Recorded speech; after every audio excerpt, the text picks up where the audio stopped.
வணக்கம், welcome to screen time with Dinesh. இன்னைக்கு வந்து பார்த்தீங்கன்னா ரெட்ரோ படத்தை வந்து ரிவ்யூ பண்ண போகிறோம். இந்த படம் வந்து ரொம்ப ட்ரைலர் டீசரே வந்து ரொம்ப வருது, நிறைய ஒரு எக்ஸ்பெக்டேஷனும் நிறைய பேர் வந்து வெயிட் பண்ணியிருந்தாங்க. இன்னைக்கு வந்து ஃபைனலாக வந்து ரிலீஸ், மே வந்து ரிலீஸ். இந்த படத்தை வந்து எப்படி படம் எப்படி இருக்குது? ஏன்னா போன படம் கங்குவாவும் சரியாக ஓடல. இந்த படம் வந்து அவருக்கு எப்படி இருக்குது? இந்த படம் வந்து பார்க்கலாமா, வர்த்தா இல்லையா அப்படின்னு ரொம்ப ஜெனுவனாக சொல்ல போகிறோம். அதுக்கு முன்னாடி சேனலை சப்ஸ்கிரைப் பண்ணாதாங்க சப்ஸ்கிரைப் பண்ணிடுங்க. இந்த ரெட்ரோ படம் வந்து பார்த்தீங்கன்னா கார்த்திக் சுப்ராஜ் வந்து டைரக்ட் பண்ணியிருக்காரு. இவர் படம் வந்து பார்த்தீங்கன்னா ஒரு சில படம் பார்க்குற மாதிரி இருக்கும், ஒரு சில படம் வந்து பார்க்க முடியாது. கிளைமேக்ஸ் ஏதாவது ஒரு நெகட்டிவாக முடிச்சிருப்பாரு, கொஞ்சம் டிஃப்ரெண்ட்டாக எடுப்பார். இவர் சூர்யா வச்சு எப்படி எடுத்திருக்காரு? இந்த படத்தில் சூர்யா, பூஜா, நாசர், அப்புறம் மலையாள ஆக்டர் ஜார்ஜ், அப்புறம் இன்னும் நிறைய பேர், நிறைய பிரகாஷ் ராஜ் சார், இன்னும் நிறைய பேர் வந்து இந்த படத்தில் வந்து நடிச்சிருக்காங்க. இந்த படம் வந்து ஒரு எப்படின்னு பார்த்தீங்கன்னா, ஃபர்ஸ்ட் ஸ்டார்டிங் பார்த்தீங்கன்னா 1960 வந்து காட்டுவாங்க. அவர் ஜார்ஜ், அவருக்கு வந்து பார்த்தீங்கன்னா குழந்தை இருக்காது. அவர் வந்து அந்த ஊரில் கட்ட பஞ்சாயத்து பண்ணிட்டு அப்படி இருப்பார். தூத்துக்குடி மாவட்டத்தில் காட்டுவாங்க. அப்போ வந்து பார்த்தீங்கன்னா ஒரு குழந்தைய வந்து ஏதோ இது பண்ண வருவாங்க. அந்த செக்யூரிட்டியை வந்து கொண்டுருவாங்க. செக்யூரிட்டி குழந்தைய வந்து நம்ம வளர்க்கலாமா, ஜார்ஜ் அவரோட ஒய்ஃப் வந்து இந்த குழந்தைய நம்ம வளர்க்கலாமான்னுவாங்க. நான் பையனால ஏற்றுக்க முடியாது, உனக்கு என்ன வளர்த்துக்கோ என்னமோ பண்ணிக்கோ அப்படின்வாங்க. அந்த குழந்தைய வளர்ப்பாங்க. வளர்க்க பார்த்தீங்கன்னா அந்த குழந்தைக்கு வந்து சிரிப்பு வருது. சிரிக்க ட்ரை பண்ண சொல்லி என்னென்னமோ வந்து இதெல்லாம் கூட அந்த குழந்தைக்கு வந்து கடைசி வரைக்கும் சிரிப்பே வராது. அதோட கனெக்டிவிட்டி வந்து கிளைமேக்ஸில் வந்து சிங்காகும். அந்த குழந்தை சிரிப்பே வராது. அந்த குழந்தைக்கு வந்து நிறைய கராத்தே பயிற்சி அது இதெல்லாம் கொடுக்குறாங்க. ஒரு லெவலுக்கு மேலே அந்த ஜார்ஜோட ஒய்ஃப் இறந்துறாங்க. அந்த பையனும் பெருசாக வளர்ந்துடுறான். அந்த பையன் ஜார்ஜை வந்து ட்ரெயினில் கொலை பண்ண வராங்க. அப்போ அந்த பையன் வந்து தற்காப்பு கலையை பயன்படுத்தி அவங்க அப்பாவை வந்து காப்பாற்றுறாங்க. ஜார்ஜ் அப்போ தான் மகனேன்னு சொல்லி ஏற்றுக்கிறாரு. அந்த பையன் தான் வந்து சூர்யா. அந்த பையன் சூர்யா வளர்ந்த உடனே நல்ல பூச்சா மேலே இருந்த லவ்னால நான் எல்லாத்தையும் விட்டுட்டு போகிறேன் அப்படின்னு சொல்லிட்டு கல்யாணம் பண்ணிக்கிறாரு. அந்த தங்க மீன் அப்படின்னு சொல்லி ஒரு ஒரு விஷயம், அது வந்து என்னன்னு கடைசி வரைக்கும் தெரியாது. அது வந்து ஒரு பெரிய ஒரு கள்ளக்கருத்தல் பொருள் அப்படின்ற மாதிரி சொல்லுவாங்க. பெரிய ஒரு ஒரு இந்த பொருள். அது வந்து தங்க மீனை வந்து சூர்யா வந்து இது ரொம்ப பாவமான ஒரு விஷயம், இதை நீங்கள் பண்ணக்கூடாதுன்னு சொல்லி அதை நான் தான் வந்து கை மாற்றி வேறு இடத்துக்கு வந்து இது பண்ணி விட்டுட்டேன். அது எங்கே இருக்குன்னு சொல்ல முடியாதுன்னா அப்பாவுக்கும் பையனுக்கும் வந்து சண்டை வரும். அந்த கல்யாணத்தில் வந்து சூர்யா கல்யாணம் பண்ண போகிற பொண்ணையும் வந்து அப்பா வந்து ஜார்ஜ் வந்து கொலை பண்ண போவார். சூர்யா அதுக்கு பதில் வந்து அவங்க அப்பாவோட கையை வெட்டிடுவார். அதுக்கப்புறம் சூர்யா வந்து ஜெயிலுக்கு போயிடுவாங்க. ஹீரோயின் பார்த்தீங்கன்னா வேறு ஸ்டேட்டுக்கே போயிடுவாங்க. சூர்யா ஜெயிலேருந்து திரும்பி வந்து கொஞ்ச நாள் தண்டனையெல்லாம் அனுபவிச்சு ஹீரோயினை தேடி போகணும்னு ஆசைப்படுவார். ஹீரோயின் எங்கே இருக்காங்க பார்த்தீங்கன்னா அந்தமானில் இருப்பாங்க. இவர் அந்தமானுக்கு தேடி போகிறாரு.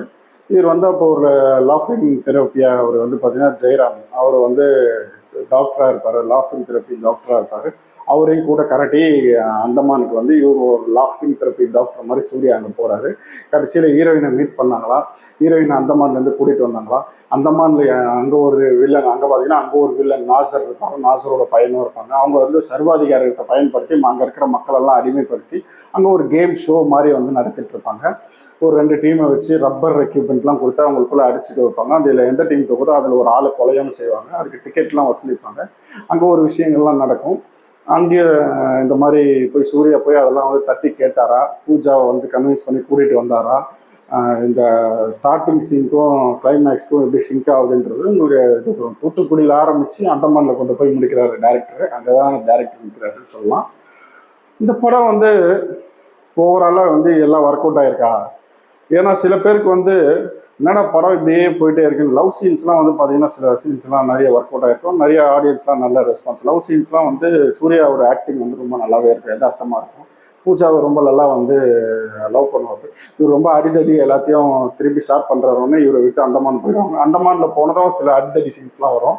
இவர் எப்பவுமே வந்து சூர்யா வயலன்ஸ்லேயே இருப்பார். அந்த வயலன்ஸை கண்ட்ரோல் பண்ணி அவர் வந்து பூஜாக்கு ஏற்ற மாதிரி தன்னை மாற்றிக்கிறாரு. மாற்றிக்க ட்ரை பண்ணும்போது அவரை சுற்றி நடக்கிற விஷயங்கள்லாம் வந்து அவரை விட மாட்டேங்குது. திரும்ப வயலன்ஸை வந்து கையில் எடுக்கிறாரு. அதனால் வந்து பூஜா வந்து இவர்கிட்ட சேரத்துக்கு மறுக்கிறாங்க. கடைசியில் என்ன ஆகுது அப்படின்ற மாதிரி அந்தமான்லேயும் வந்து ஒரு பிரச்சனை, அந்த பிரச்சனைக்கு ஒரு தீர்வு இது காண்டாரா அப்படின்ற மாதிரி இவர் அந்த சூர்யா யார், அந்த குழந்தை அவர் எங்கேருந்து வந்தாருன்றது அந்த கிளைமேக்ஸில் வந்து உங்களுக்கு அது ஒரு ஆன்சர் கிடைக்கும். அதான் தூத்துக்குடியில் ஆரம்பித்து அந்தமானில் முடியும். கனெக்டிவிட்டி இது வந்து ஒரு ஒரு எப்படி சொல்கிறது, ரெண்டு பக்கமும் கதை போகும். அந்தமான்ல ஒரு கதை நடந்துட்டு இருக்கோம், சூர்யாவுக்கு ஒரு கதை, அங்கேயும் ஒரு ஸ்டோரி போயிட்டுருக்கோம். அப்புறம் இவரை தேடி கையை வெட்டிட்டு ஜெயிலுக்கு போயிட்டு இவர் அந்தமான் போயிடுவார். இவங்க அப்பா வந்து அந்த தங்க மீன் எங்கே இருக்குன்னு சொல்லி அந்தமானுக்கு இவங்க அப்பா தேடி வருவார் ஜார்ஜ். பிரகாஷ்ராஜ் பெரிய பொலிட்டிஷியனாக இருப்பார். தங்க மீன் கம்பல்சரி வந்து ஆகணும், இல்லைன்னா வந்து ஆட்சியை கவுந்துரும், இது வந்து எவ்வளோ பெரிய பிரச்சனை ஆகும். அந்த என்ன தங்க மீன்னா என்ன, அது என்ன பொருள்ன்றது கிளைமேக்ஸில் தெரிய வரும். இது அது அவங்க அப்பாவும் போயிட்டு அந்தமான்ல வந்து இவர்கிட்ட வந்து அந்த தங்க மீன் என்னன்னு தெரிஞ்சுக்கிட்டாரா, இல்லை சூர்யாவோட பிறப்பை பற்றி அவரை தெரிஞ்சுக்கிட்டாரா, அவர் யாருன்றதை அங்கே தெரிஞ்சுக்கிட்டு என்ன அது வந்து அவரோட அப்பா அம்மாவோட சேர்ந்தாரா அப்படின்றது கிளைமேக்ஸ் அந்த மாதிரி தான் போகும். இந்த படம் வந்து சில பேருக்கு பிடிக்கும், சில பேருக்கு பிடிக்காது. ஸ்டோரி அது காரணம் வந்து சில பேருக்கு பிடிக்கும்ன்றது பார்த்தீங்கன்னா எல்லாருக்குமே பிடிக்கும். அது காரணம் வந்து சூர்யான்னு சொல்லலாம். சூர்யாவை எல்லாருமே அவரோட ஆக்டிங் இந்த படத்தில் வந்து எல்லாருக்குமே வந்து ரொம்ப பிடிக்கும். அவ்வளோ ஒரு எக்ஸலண்ட்டாக வந்து பர்ஃபார்மன்ஸ் பண்ணியிருப்பாரு. ஆக்ஷன்லேருந்து எல்லாமே பண்ணியிருப்பாரு. பேக்ரவுண்ட் ஸ்கோர் நல்லா ஒர்க் அவுட் ஆகிருக்கு. பட் ஸ்டோரி தான் வந்து இது வந்து இன்னும் கொஞ்சம் நல்லா வேற மாதிரி எடுத்துருக்கலாம். இதை வந்து ஒரு ஹிஸ்டாரிக்கல் மூவியாகவே எடுத்துருக்கலாம். அவர் வந்து அந்த ஊர் கிராமத்து மக்கள்ல யாருக்குமே வந்து அங்கே சிரிப்பு வராது. அங்கே இருக்கிற குழந்தைய வந்து இவர் காப்பாற்றி வெளியில் அனுப்புகிறாங்க. அந்த பையன் தான் சூர்யா. ஒரு திரும்ப வளர்ந்து அந்தமான் கிராமத்துக்கு வர்றாரு. அவர் ஜனங்களை அவர் யாருன்றது அவர் உடம்புல இருக்கிற அந்த ஒரு இந்த வேலை வச்சு தான் அந்த ஊர் மக்கள் வந்து ஐடென்டிஃபை பண்ணுறாங்க. அவர் யாருன்றதை அவருக்கு எடுத்து சொல்கிறாங்க. இது வந்து ஒரு ஹிஸ்டாரிக்கல் மூவி மாதிரி அந்த காலத்தில் நடக்கிற மாதிரியே காமிச்சிருக்கலாம்.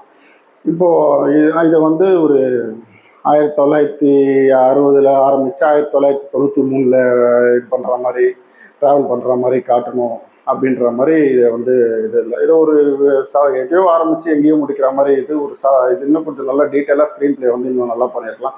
அந்த அவர் சூர்யாவோட விஷயம் அதை பற்றி மட்டும் ஒன்றும் படத்தை எடுத்துருக்கணும். தங்க மீன்ன்றது ஒரு கான்செப்ட்னு தங்க மீனை பற்றி அதை ஒரு படமாக விரிவாக டீட்டெயிலாக வந்து எடுத்துருக்கணும். ரெண்டுத்தையும் மிக்ஸ் பண்ணி ஒரு இது பண்ண மாதிரி ஒரு கொஞ்சம் கன்ஃபியூஷன் கொடுத்த மாதிரி இருக்குது. இந்த படத்தை வந்து படம் பிடிக்கும் அப்படின்னா சூர்யா ஒருத்தருக்காக தான் பிடிக்கும். ஏன்னா அவரோட ஆக்டிங், அவர் லவ் சீன்ஸ் எல்லாமே ஒர்க் அவுட் ஆயிருக்கு. காமெடியும் அங்கங்கே ஒர்க் அவுட் ஆயிருக்குன்னு சொல்லலாம். இந்த படம் பார்க்கலாம்னா சூர்யா ஒருத்தருக்காக தான் பார்க்கலாம் அப்படின்னு சொல்ல முடியும். மற்றபடி ஸ்டோரி வந்து இந்த படத்தில் வந்து லேக்னு தான் சொல்லலாம். ஃபர்ஸ்ட் ஹாஃபில் உங்களுக்கு சில இடத்துல போர் அடிக்கும், செகண்ட் ஹாஃப்லேயும் நிறைய இடத்துல உங்களுக்கு போர் அடிக்கும். ரொம்ப எக்ஸ்பெக்டேஷனோடு இந்த படத்தை பார்க்க போனீங்கன்னா கண்டிப்பாக ஏமாற்றம் தான் அடைவீங்க. அந்த படத்தோட ரேட்டிங் நம்ம என்ன ஆனஸ்ட்டாக சொல்கிறோம் அப்படின்னு பார்த்தீங்கன்னா 2.5 out of 5. மறக்காமல் வீடியோ பிடிச்சிருந்தா லைக் பண்ணுங்கள், ஷேர் பண்ணுங்கள், சப்ஸ்கிரைப் பண்ணுங்கள். தேங்க்யூ.